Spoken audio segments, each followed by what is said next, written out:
Hey everyone, welcome. In this video, I'll be looking at bad reviews for really famous and critically acclaimed movies. And at first I think it sounds like a dumb, lazy idea. And it is, because I'm working on something behind this, which is gonna take a little more time, so I thought of putting this up. But it is a fun idea, and I wanted to do for a very long time. And it has a very strong message behind it, why I want to do it, and you'll find out if you watch till the end. So please do. Okay? So yeah, let's do this. First movie. At first, I'm gonna look at bad reviews for Joker, the 2019 movie. It's 8.4 on imdb. I've given it a rating of 8. Why is that? I think it's a 9. What was I thinking? I changed it, okay? I think it's a 9. It's not a 10, but it's a 9, definitely. So yeah, I'll put the filter of rating 1 on imdb. Let's see what people have to say. Okay, let's look at the first one. This movie is perfect for cringy edge masters.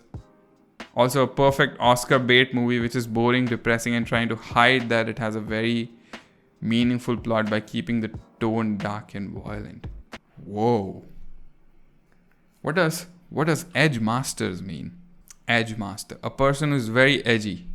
Some people watch movies with the intention of feeling good at the end of it. Not everyone is looking for the perfect movie to watch, they don't watch it with the intention of it being a good movie or if it has a good theme or a good message in it. They're just watching a movie to feel good at the end of it. They want to watch something that won't happen in real life. They don't want to reflect on their own depressing life in a movie because they're already living it. They don't want to watch it in a movie again. So I get it where he's coming from, but boring and depressing. Let's read another one. Next one says, Joker, why so serious, masterpiece of crap. You think from the trailers you're getting masterpiece, but it's really just 2 hours of close-ups of Joaquin Phoenix's face, making pained expressions. By the end of the movie, you'll wish you'd gone to see It Part 2 instead, because at least that clown was interesting. Too serious for its own. Oh! That is a harsh review, man.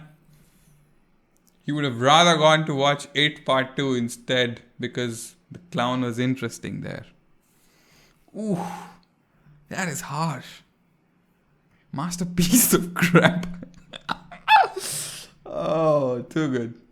I don't understand the high ratings. I went to the cinema with high expectations only to discover that the movie was slow as anything and was almost finished before the first killing happened. It was a dreadful time having to wait for something to happen. But yes, once the movie was finished and I finally walked out, I got the cosmic joke. I was the Joker, trusting the reviews and leaving disappointed in disbelief I actually paid for watching it. Ouch.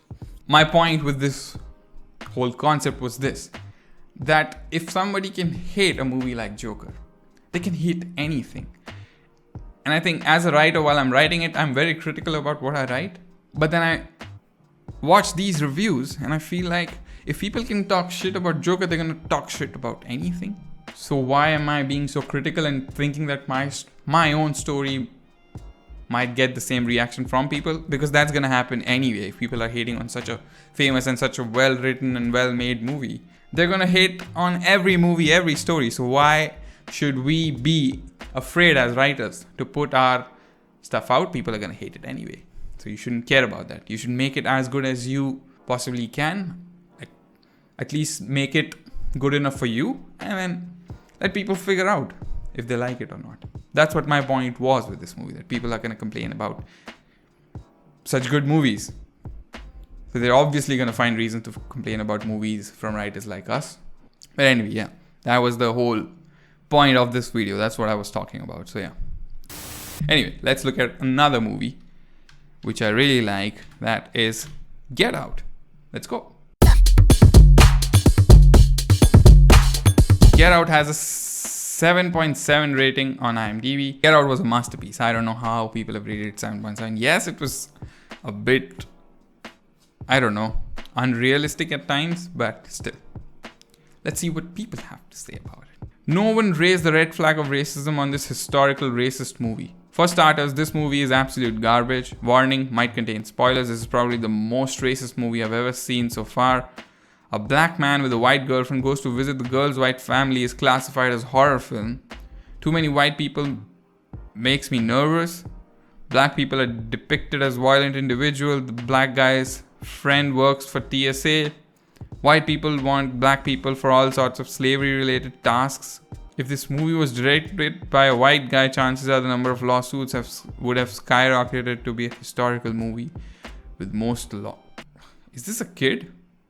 This feels like a 12-year-old kid who was high on sugar that night and watched a movie and just wanted to vent out his adolescent hormones that were burning in his head and just wrote anything. What are you even trying to say?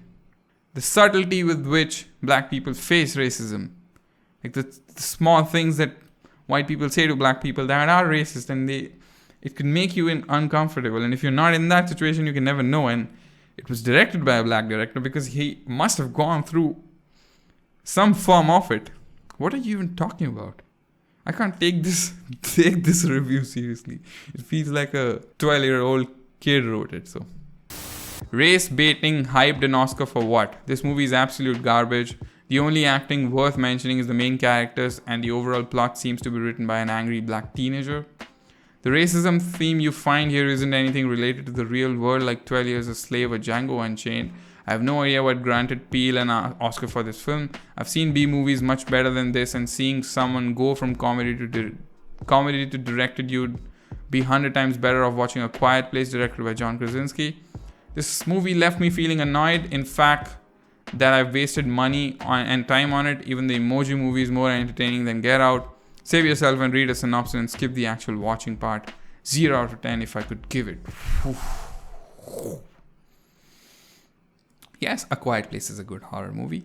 Yes, 12 Years a Slave and Django Unchained are better movies if you are taking racism into consideration, but that's not what the point of the movie was. It was supposed to be this. Would you rather watch another movie like 12 Years a Slave and Django Unchained again? Wouldn't you rather watch something new and interesting? It's triggering me. It's making me angry. It's just dumb.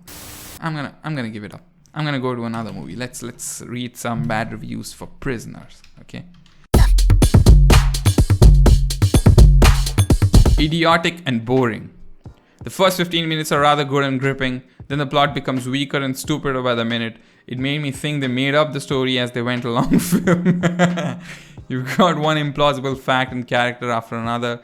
For one, the detective works alone, fails repeatedly to call for backup. The main violent scenes seem purely voyeuristic and don't bring much to the table. Jake Gyllenhaal's acting abilities are terrible, and not only in this movie, he's got two facial expressions. Either a doleful look or a kind of smirk. I watched this movie after reading the New York Times review. Please, someone fire the journalist who wrote it. Whoa. Okay, one thing I'll accept, the antagonistic part and the antagonist in the movie, they had a very weird reason of why they did it, and the character wasn't even psychotic. It didn't look psychotic enough to me. That's the only issue I can find with Prisoners, that the old lady and the husband who did kidnap the kids, they had a very vague reason for why they did it. That's the only complaint I can find it. But Jake Gyllenhaal was really good in this movie. How could you complain about that?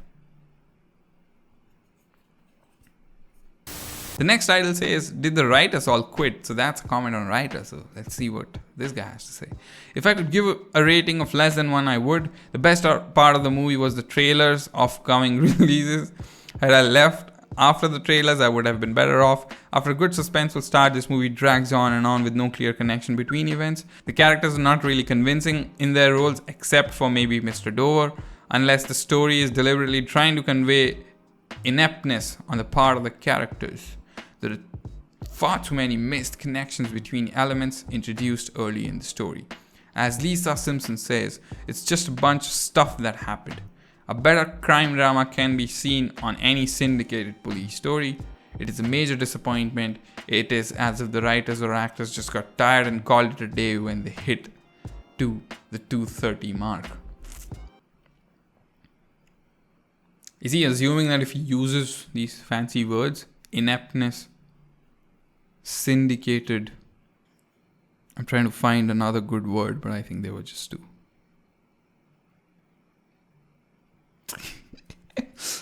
But I get it. Like, the most common kind of complaint I'm seeing is this, that it was slow.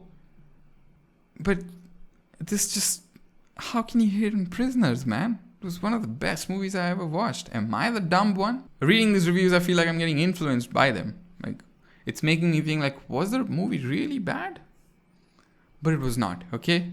These are some stupid kids who were feeling angry at that time, and they just went on imdb, watched the movie, they were in a bad mood, and that's why they wrote this review. That's how I concluded. Okay, anyway, this was it.